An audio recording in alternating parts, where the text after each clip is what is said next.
It is 5 p.m. We're in regular session. We had no reportable items for the closed session. And if we stand, please, for the Pledge of Allegiance.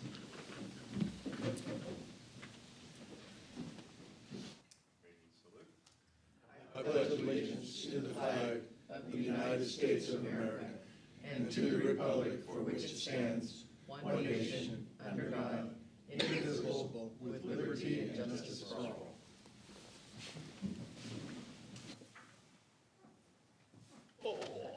Happy New Year, everybody.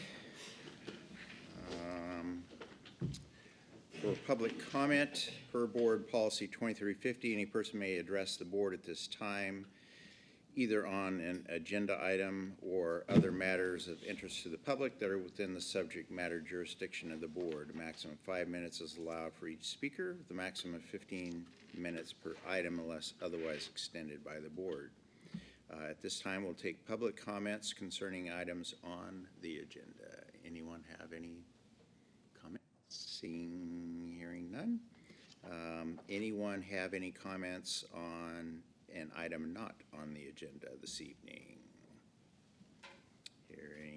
Seeing none, we will move to board and executive staff reports. Mr. Garbani was detained, as was just mentioned, so unless there's in Shaver, not anywhere else. Darn. If Get that straight for the record. Detained. If there's no one else to give that report, we will move to the next item, which is the board member reports, starting my esteemed colleague to the left there. No report. No report as well. The only thing I wanted to mention before our next regular session, I will be attending the California Community College annual conference in Sacramento. There I'll get the opportunity to attend sessions that are relevant to things that are happening within the community colleges. So I look forward to attending that session, and then whatever information that is good for other community colleges that we can bring to COS, I'd love to share that with everyone. So thank you. Awesome. Thank you, and certainly appreciate you have, during your entire tenure, been excellent at going and gathering information, bringing it back. So I appreciate that as a board member. Thank you. Wish everyone a happy new year and say it's nice to be back and look forward to a great year. And so happy that it's raining out there, although we could take a little break now. Yeah. Maybe let this water sink in until the next storm, but A little rain would be okay. it's great though. Yeah. Yeah. Praise the Lord. And I don't have anything to add. Foundation report, Mr. Foster. Hello, trustees.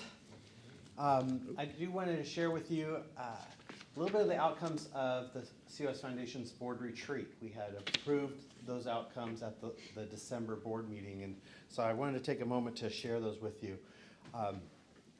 We did create a strategic plan, and it covered 4 elements that well align with the COS college's strategic plan in those areas of growth, success, equity, and sustainability. So we define what those mean to us, what we aspire to achieve in those 4 areas, put some objectives and some action plans to them. So again, all trying to align our efforts with the efforts of the college.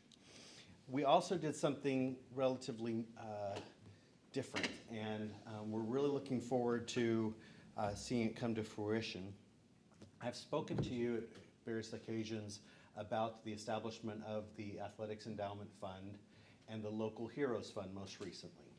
We're taking that idea of funds and expounding upon that to try to create enough funds that cover virtually every aspect of the college.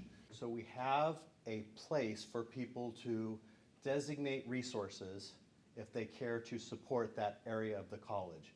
In most universities, you would find that as colleges, right? The college of, or the school of engineering, or the college of fine arts, that type of thing. But we don't really have that system here, so we're building it around funds. And so in addition to the established Local Heroes Fund and Athletics Fund, we will establish a fine arts fund, a business fund, an agriculture fund, a science fund, a technology and trades fund, and a student support services fund. So that's 8 funds that we will manage and hopefully develop resources to go into them, and then have a system where we have a committee assigned to learn what that fund could do to support the students and that aspect of the college in the best way possible. So we always are learning the highest and best need in those various categorical areas. So it's going to be unique, but it's also going to be very exciting to bring on the number of volunteers we will need to support that committee structure, to make recommendations to the board. And so we're very excited about that happening. The only other thing that I'd share would be that we have the upcoming events. And the ones that are upcoming that I want to make sure we're on your calendar sooner rather than later are the 3 CSF celebrations that we'll be doing this year. They are Hanford, April 12th, CSF Tulare on April 13th, and CSF Visalia on April 18th. Yes, Trustee Sherman. Are you funding any of those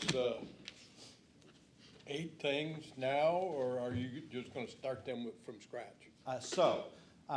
The Athletics Endowment does have contributions into it. I aligned the Local Heroes Fund while we were creating the decisions around how the Winkler money would be allocated. So during that same time, we established the Local Heroes Fund, and we had Winkler funding of $2 million go into it. So the the Local Heroes Fund has a $2 million permanently restricted balance in it right now that generates at 5%, which is our endowment spend, $100,000 a year towards anything that we can do to help the areas of education, healthcare, law enforcement, and firefighting. The other ones are, at this time, empty buckets. And so hopefully we will get pledges to support those, but I do not exclude the possibility of the foundation board seeding some of those funds with unrestricted capital already held by the foundation. Because I know some of those, like the arts, people donate money just for the arts now. Yeah, and so that's entirely the point, is trying to start generating a focal point for those resources to be. And then again, a system for determining what the highest and best needs will be for the college and for the students that are going through those areas of study. That's all. Will the foundation continue, once we get the college center up and running, will you continue doing scholarships because there'll be a lot more students? Well, yeah, we're grappling with the idea of, do we need to expand from this idea that we are supporting students that are transferring to the Fresno State Center to the University Center, and all the programs that may come to exist in that University Center through whatever educational institutions that support those programs in that center. So it could be quite an animal, but at the same time, good. You know, I think there's people here that want to invest in four-year higher education, and as a community college, we don't provide that. And so if we have this new entity that provides that, and they want to support us, I've told many of you that have served on my board, higher education is second only to religion as the total most money cause is given in the United States. But community colleges only get 2% of all the money given to higher education. So we may be able to help close that gap if we are making some conduit to people getting their four-year education at the University Center. I know a lot of our students like the fact that if they graduate from here and they go over to our campus here, you help them with their scholarship money. I don't think I'm stealing their thunder, but we already have the Visalia Rotary Club establishing a scholarship fund that will fund scholarships for students that are transferring to the University Center because they want to help keep our money local and keep our talent local. Right. And so they see that as an instrument of investment to keep our students local and keep our money local for those scholarships, instead of scholarshiping someone who's going to go off and that money gets absorbed in UCLA or whatever, which we have plenty of happening, and we don't want to discourage that either. But I think it's But we going need to to get generate that new we need to investment. get that center built. Yes, sir. Okay. Yeah.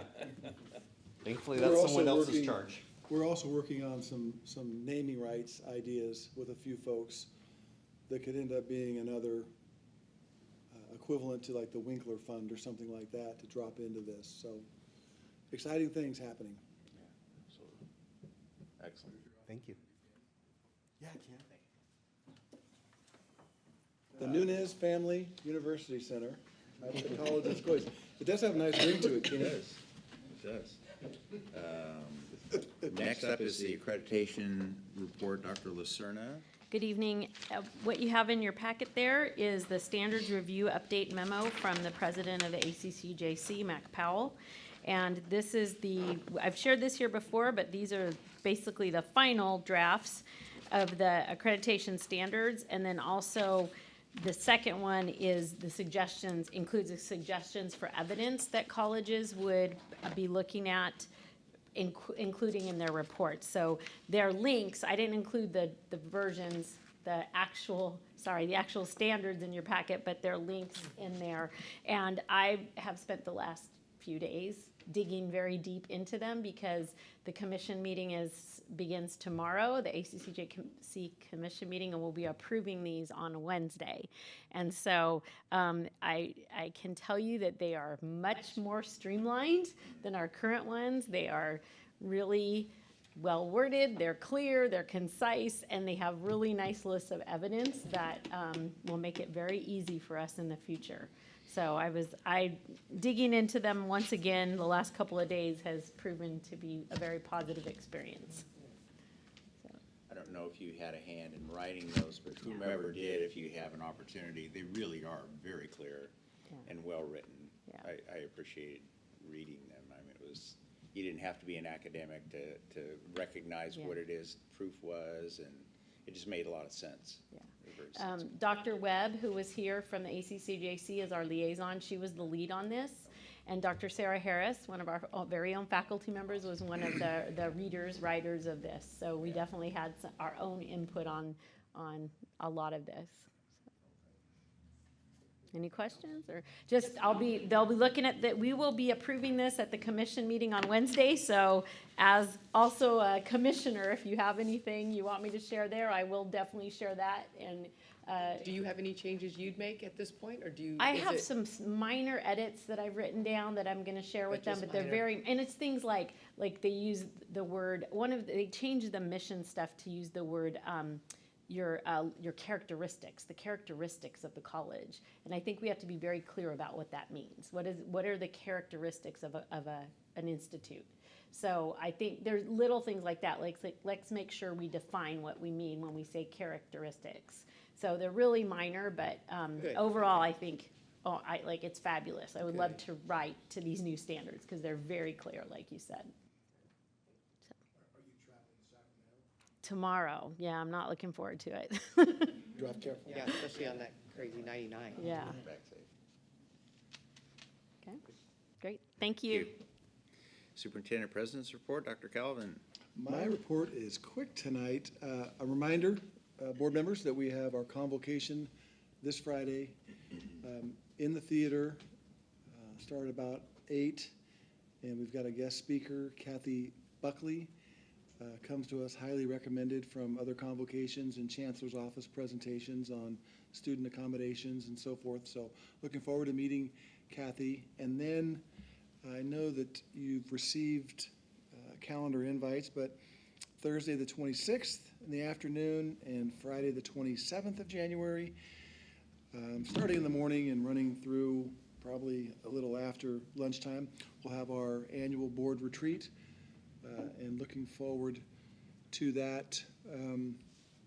Also want to draw your attention to the annual community report at your place. We've also got some copies down here if people want them. And I've asked our Director of Marketing, Lauren Fishback, to join us so I can publicly say what a great job that she and Vanessa did with once again telling our story in a nice, colorful, entertaining way. Our marketing department had a heck of a lot going this fall, and being able to squeeze this in somewhere is pretty remarkable. So Lauren, thank you very much. It was wonderful. Thank you. And what we did is we just went back and kind of chronicled the year. We shared data on student success, but primarily we focus on faculty, staff, and students. We've got an article in here about Friday Night Lab. We do a double truck and feature Beauty and the Beast. We talk about upcoming construction projects. We talk about our investment in the manufacturing areas. We look at Tulare and Hanford and what's going on there. We feature several of our athletic teams. And then we wrap it all up by sharing information about our 95th commencement ceremony for graduation, and then finally a celebration of Measure C passing. So anyway, great job, Lauren, Vanessa, and we'll be handing these out at our convocation on Friday as well, just so the whole family, whole COS family gets a look at these before we start mailing them out. We'll end up probably purchasing and giving out 2,000 of these just to tell our story a little bit better. And then I believe that is it, other than, yeah, I'm going to introduce Jamie Moore here in a little while under information. So looking forward to that. All right. Questions for me? Doesn't look like it. Easy. Under reports, Academic Senate President's Report Update, Mr. Arzola, don't see him. Anyone representing that? All right, not seeing anything. Costa Report, Ms. Redden, I know you're here. I just want to say Happy New Year to everybody. Thank you. Same back. CSEA President's Report Update, Mr. Terry, it has been replaced. Yes. That's my fault, sorry. Welcome. Okay, Mr. Yes. Okay, Mr. Let's have it, Mr. Terry. No report. Okay, thank you. And the COSAFA President's Report, Ms. Alberti, don't know that she's here, so we're moving along to information. I think you're going to provide a introduction. You want to do that? I am. Sebastian? Jamie, come on up.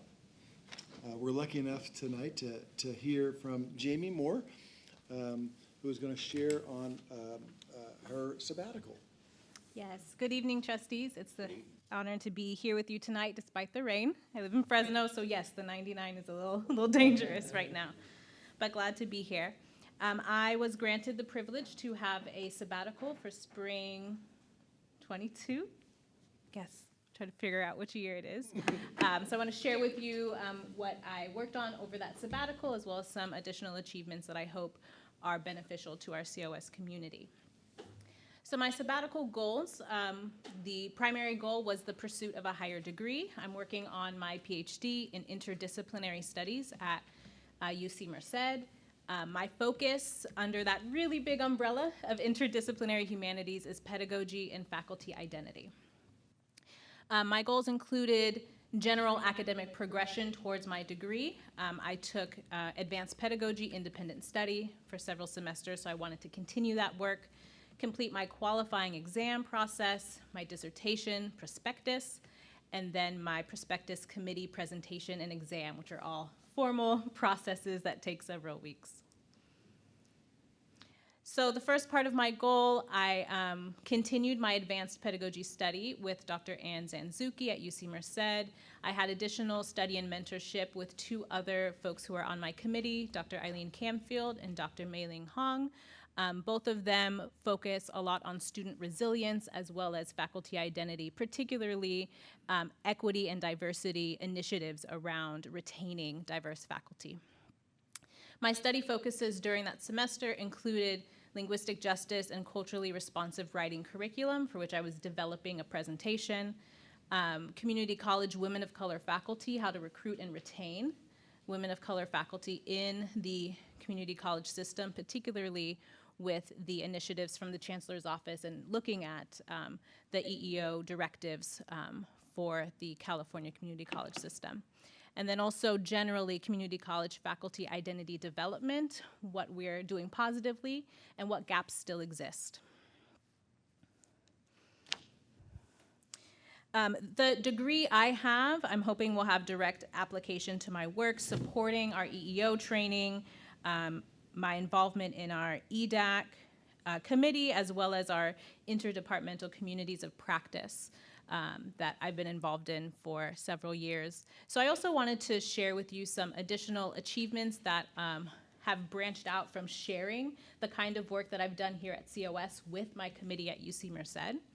So I was encouraged to apply for the Wheelhouse Scholarship Fellows for Community College Studies, which is a fellowship provided through UC Davis. So I was awarded a fellowship as their first class of scholars in community college-based research. So in August, I presented to a panel of UC Davis faculty, as well as CSU and community college educational faculty, and a panel of peers who are working in community college studies across the state about the work that we're doing here at COS, particularly with our EDAC equity grants. As part of my process of completing my dissertation prospectus, I earned my second master's in interdisciplinary humanities, which was a result of completing my coursework and then also passing those qualifying exams with distinction. Additionally, I've been working with the Puente Project, and I co-authored a new equity framework for the Puente Project statewide. This equity framework will shape the organizational practices and curricular recommendations. I will continue my work with the Puente Project over the course of this year to train not only their statewide staff, but also the, all of the Puente practitioners across the state.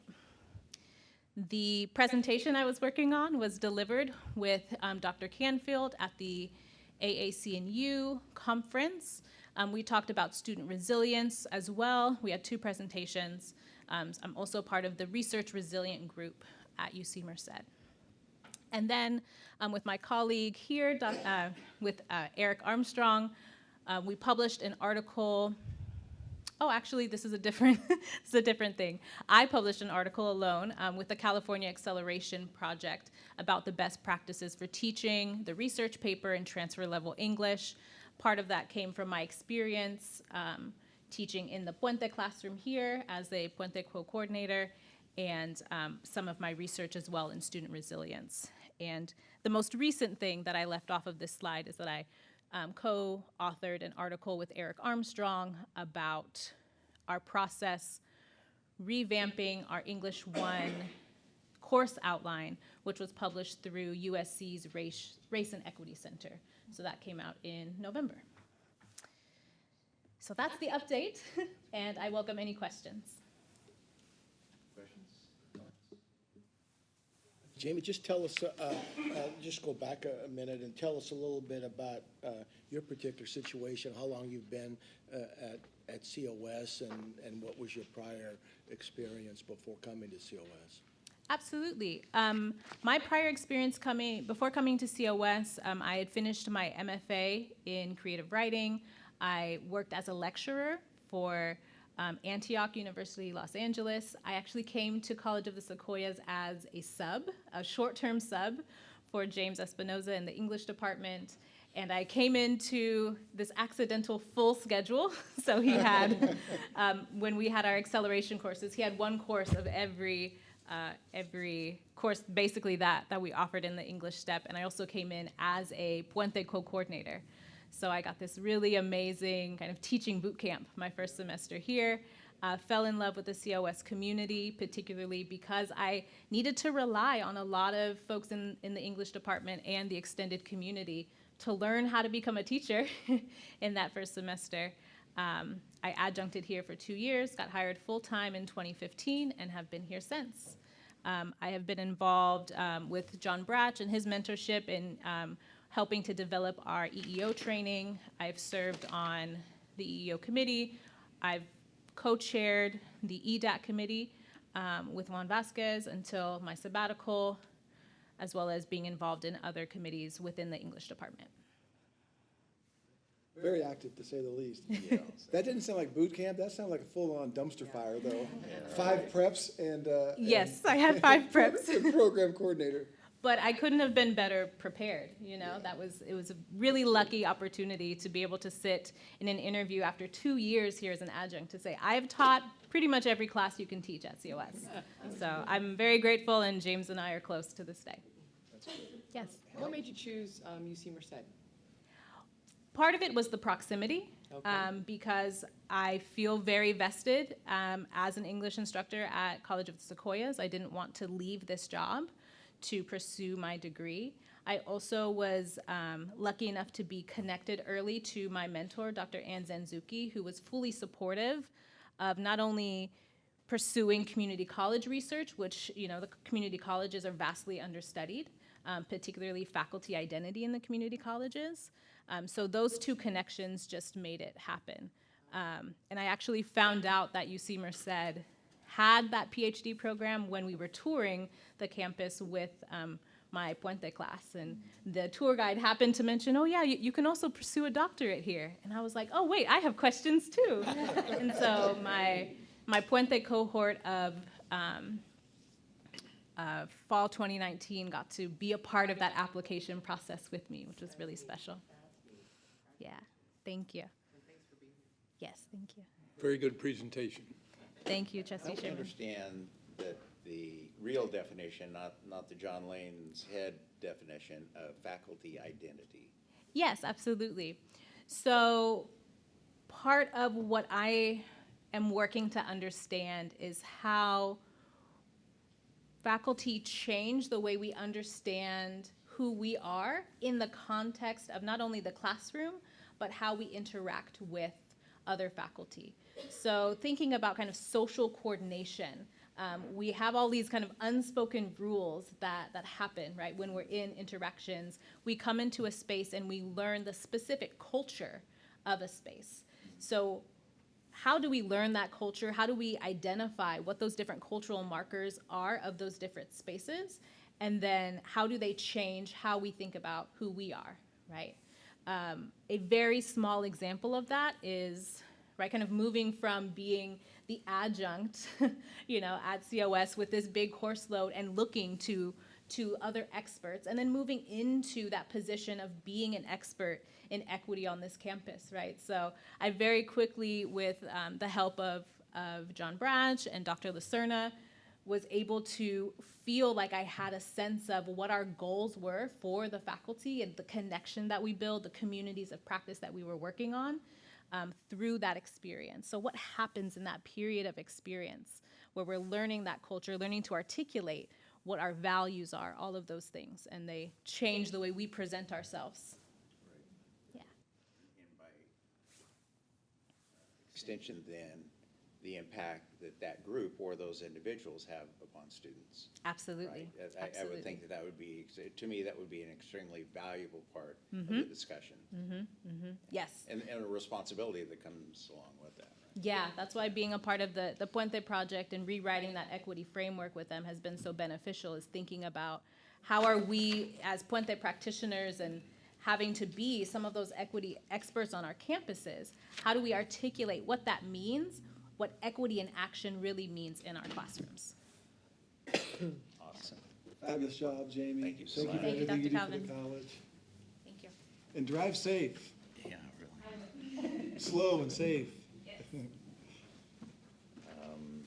Next up is the consent calendar. We have 6 or so items on that. They are minutes of the previous meeting for December 12th, personnel report, payment of bills, working budget approval for the period of July through December of 2022, out-of-state travel request for the COS Theater Department, physical therapy assistant program, agreement for Visalia post-acute, and all items on the consent calendar considered routine and will be enacted by one motion. An item may be removed from the consent calendar at the request of any member of the board or any person in the audience, and considered as a separate agenda item.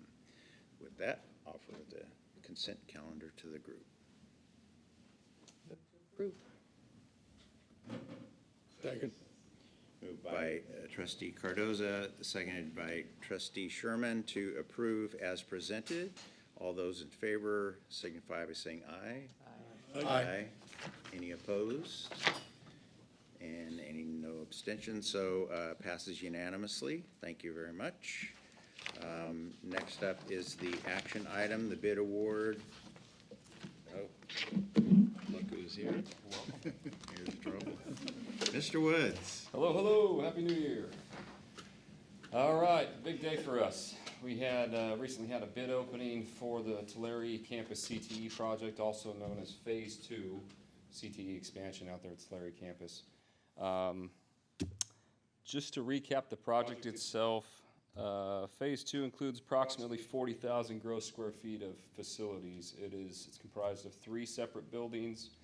And you can see the programs that are hosted in there: environmental technology, which is HVAC, industrial maintenance, industrial automation, electrician training. All of those are currently held at the downtown annex location in Tulare. And then we also have ag mechanics, automotive technology, and construction technology programs going into that building, or those buildings as well. A formal bid opening was held in December of last year, December 20th. We had 4 responsive bids. And Megan, do you mind scrolling down to the bid tabulation sheet? Oh, we can look at there's a site plan for reference of where the buildings are going. Just south of Building C, north of the solar array, and it'll create a nice U-shaped or C-shaped, backward C-shaped complex. Yeah, the CTE complex. So it's some related site work to it too. And go down to the bid. Oh, there's it. Yeah, it would be at the Oh, end right- of all right those there? renderings. Yes. So here's a list. Here's the bid tabulation. So we had 4 responsive bids, and this was an amazing bid opening. Yeah. 4 bidders, all in $36 million range, with about $620,000 separating the lowest from the highest. So this, I'd have to say, is a credit to our design team, Teeter Architects. You know, they did a really good job of creating and putting together really clear and concise plans. Everybody was bidding apples to apples. It was amazing to open all these up and just see these numbers. Unfortunately, it is a little bit higher than what we initially budgeted for. So I have a meeting on Thursday to go back, assuming we award this to AMG and Associates, the low bidder. We have a meeting scheduled on Thursday with Teeter Architects, COS, and AMG to look at some value engineering options. We likely need to shave off about $2 million to fund this thing. I know it sounds like a lot of money, but I'll tell you what, we designed the Cadillac building here, or the Cadillac complex. So there's definitely some opportunities to be able to value engineer it without compromising the quality or the instructional setting that we're going to provide here in this project.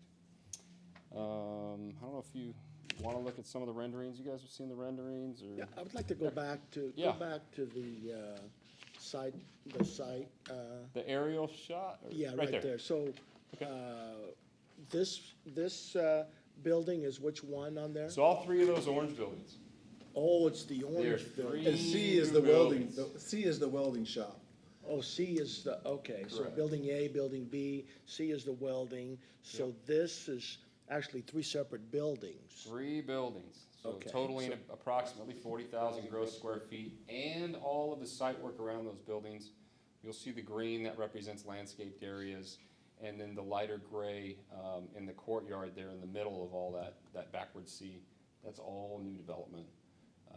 And in fact, if you want to scroll down, Megan, just to that aerial picture right So after. the outside area, that's included in this bid, whatever's there. Yeah, all the Okay. site work. So this is actually, I took this, I think 2 years ago, standing on top of Building C looking south.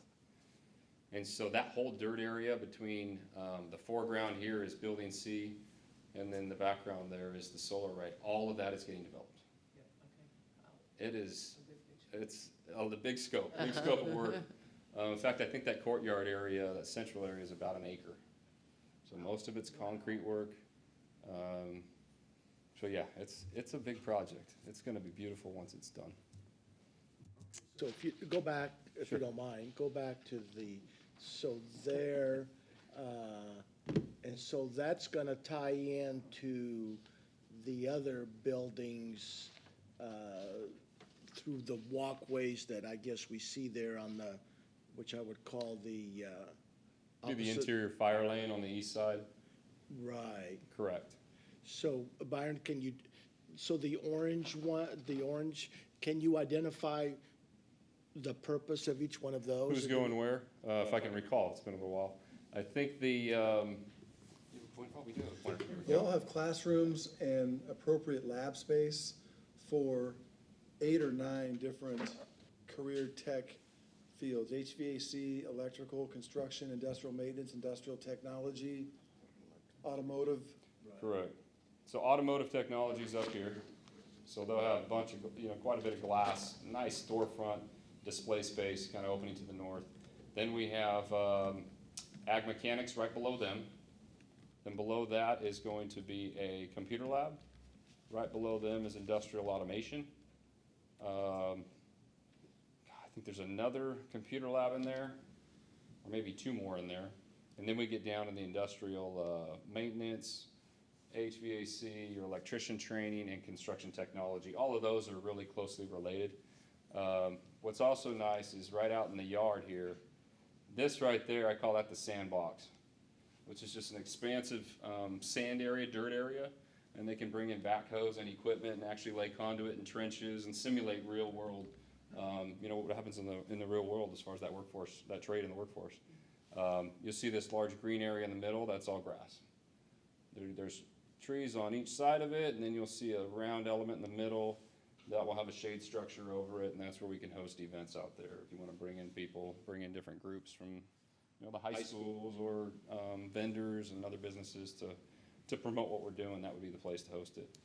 And then there's quite a few parking spaces up here. Some of them are for the EV program that will be starting up.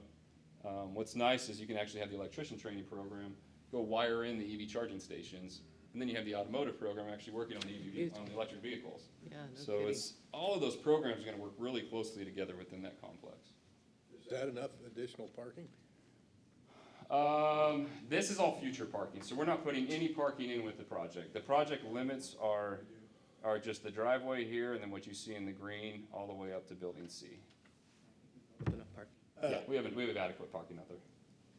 Byron, are these single-story structures? Single story. They are, as opposed to the other Correct. 2 structures. And as you'll see in the renderings, we have, they're very large, single-story buildings. They keep with the Art Deco architectural style out there. So it'll all just keep, all flow together really nicely.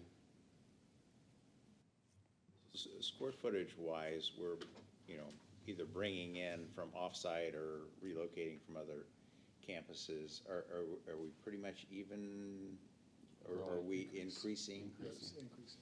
Yeah, I wish I knew that number off the top of my head, how much we were increasing. Yeah. Yeah, quite a bit. Good. Yeah, it's a good thing. Still have people that live in Tulare, it's so funny, they'll see me and they'll say, I drove out Bardsley and I'd never seen that campus. I'm like, Yeah, it's it's too amazing. bad it's not on the way anywhere. I mean, nobody's gonna go down that road unless they're going to go to COS, because they're not gonna go down that road even to get, because we have Tulare Avenue and, it's just not a main road that goes anywhere at T's, right? So unless somebody's looking for the college, but I'm still fascinated We that may there's. want to think about some people kind who of, live in Tulare we don't do know. the open houses and but we may just need to double down on that and offer something, I don't know, have a concert there that brings somebody that nobody can not go to. Yeah, Or yeah, something, because it is I get the same surprising. thing. Every now and then I'm just like, They're how did you amazed- not know they're that fair? amazed at what a The fair, is that what you gorgeous said? No, they The do at fair, there the you mall. go, yes. No, they do them at the malls. The parking lot's big enough for a Ferris wheel. Yeah, no, that's. Well, I think it's gonna change as the area develops. it already kind of starting now. North side, on the east side of the high school, that's gonna develop in already. Yep, the near again. future, I think. It's going to be more residential out there, is that what you're saying, Ken? Yes. More residential? But even like the Yes. corner there, the light, that's all developed, the Jack in the Box, the Taco Bell, the Starbucks, I mean, that's all new in the last 3-4 years. Nothing was One thing there. we've talked about too is on the far west side, we've talked to the city about the potential for us to, I don't think we want to sell the land and give up the water rights, but maybe we could lease the land, and maybe it's 40 or 50 acres on the west side there for a soccer complex that the city would pay for. We would lease them something so we could retain the water rights. And you'd have thousands and thousands of people in through those soccer complexes every single weekend. And Tulare does not have enough of that. No. Because they're trying to use all the schools for the current. Yeah, somebody's stealing my thunder. I've been pushing for that for, Oh, I'm the, that's why you asked the question, so you could get some thunder? Ken wants to be able to no, park. no, yeah. When he Ladies and gentlemen, Ken has an idea. That is, Elk Bayou does not have enough parking. certainly the youth soccer situation in Tulare has been lacking for quite some time. And so hopefully the city has seen. We've met with them a couple times has about seen the writing on a wall. some to get things. some- They're interested in it. I thought you were coming back around to the whole idea of a pool. No. That didn't come from me. Please. Why can't you sell it and retain the water rights? Maybe we could. I think you can. I don't think they want to buy anything, that's the issue, No. yeah. I think if you wanted to sell it, I think you can retain the water rights, so. So regarding schedule, we're looking at construction, I think it's 17 months of construction, hopefully starting here February 1st. It stops raining. Yeah, jeez.